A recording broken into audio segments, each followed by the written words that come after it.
The early morning air drifted softly over the peaceful outskirts of Vermont as Samuel Hartley, a retired engineer who had once been known for building some of the most advanced prosthetic systems in the country, stepped into his garden earlier than he ever did before, his face carrying the heaviness of a man who had lived too long swallowing fear in silence, a fear rooted not in himself but in the fragile life of his 7-year-old daughter, Emma, who had been born with a rare neurological condition that weakened her balance and mobility, a condition Samuel tried desperately to shield her from by keeping her world painfully small.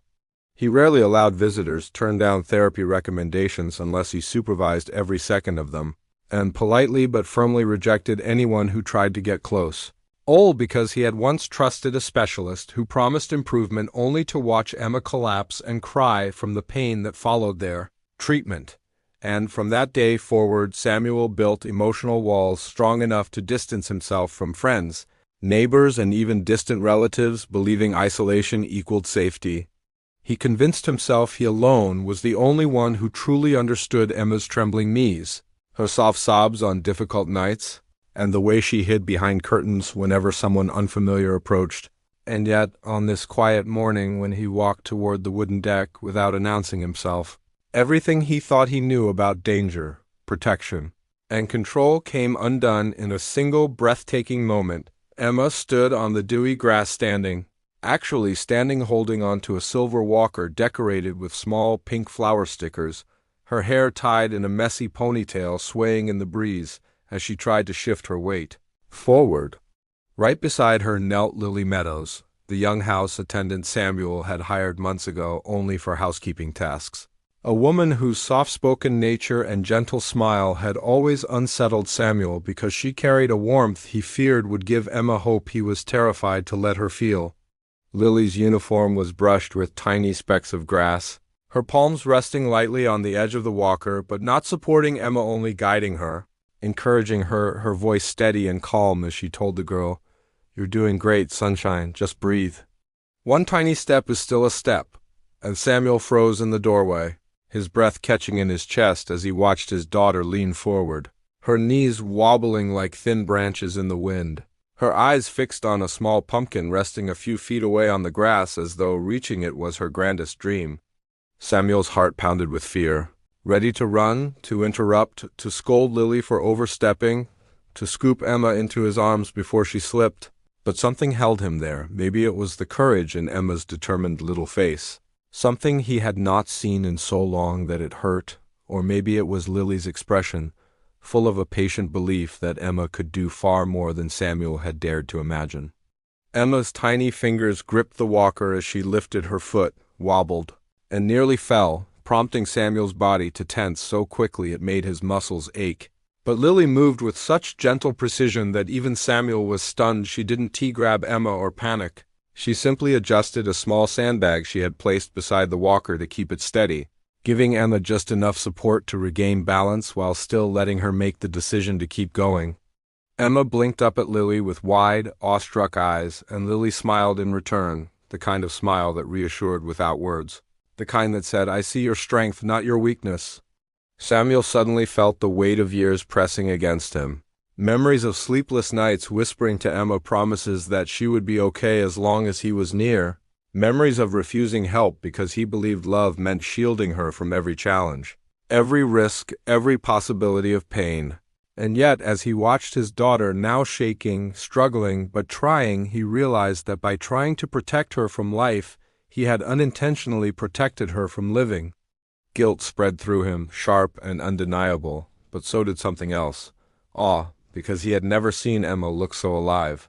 She tapped the pumpkin with her fingertips, a small triumphant giggle escaping her lips, and Lily clapped softly, not loudly, not in a way that would overwhelm or startle, but in a quiet, proud rhythm that made Emma's face glow.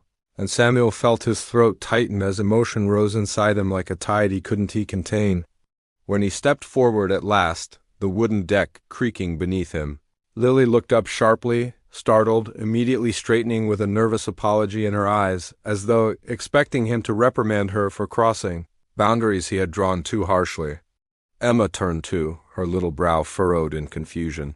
one hand reaching toward him not for rescue but in shy greeting, and Samuel, for the first time in years, didn't know what to do with the swirl of emotion overwhelming him. He approached slowly, knelt beside Emma, and touched her hand gently, realizing in that single touch that she wasn't fragile in the way he had always feared. She was stronger, braver, and far more ready to grow than he had allowed her to be. Looking up at Lily, Samuel didn't see an employee anymore. He saw someone who genuinely understood Emma's heart. Someone who had taken the time to study her fears, her rhythms, her insecurities, and carefully built moments that helped her blossom.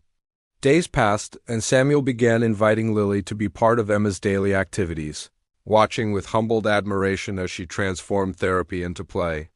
She created tiny challenges, soft pillows arranged like stepping stones, ribbons tied to branches so Emma had reasons to stretch upward, colorful chalk circles on the patio encouraging Emma to move step by careful step, and each activity filled the house with newfound laughter, something Samuel had forgotten the sound of. Emma started speaking more, smiling more, asking for things she had never asked for before: a trip to the garden, a chance to paint outside, a desire to watch birds on the fence. Samuel found himself spending hours learning from Lily, observing the way she never pushed too hard, never pitied Emma, never claimed credit for progress. She simply believed Emma could do more, and that belief reshaped everything Samuel thought he knew about love. Slowly, Samuel opened up to her, confessing fears he had held deep inside: the fear of losing Emma, the fear of being enough, the fear of hope itself. And Lily listened in silence, offering not solutions but presence, reminding him gently that parenting was not meant to be a lonely battle, that Emma deserved joy as much as safety. One evening, as the sun cast a golden glow across the yard, Samuel watched from the porch as Emma lifted her walker and took 3 tiny, shaking steps toward Lily, each step unsteady yet full of courage. And when she reached her, Lily didn't celebrate loudly or break down in tears. She simply opened her arms, allowing Emma to fall softly against her chest, while whispering, "See? You did that."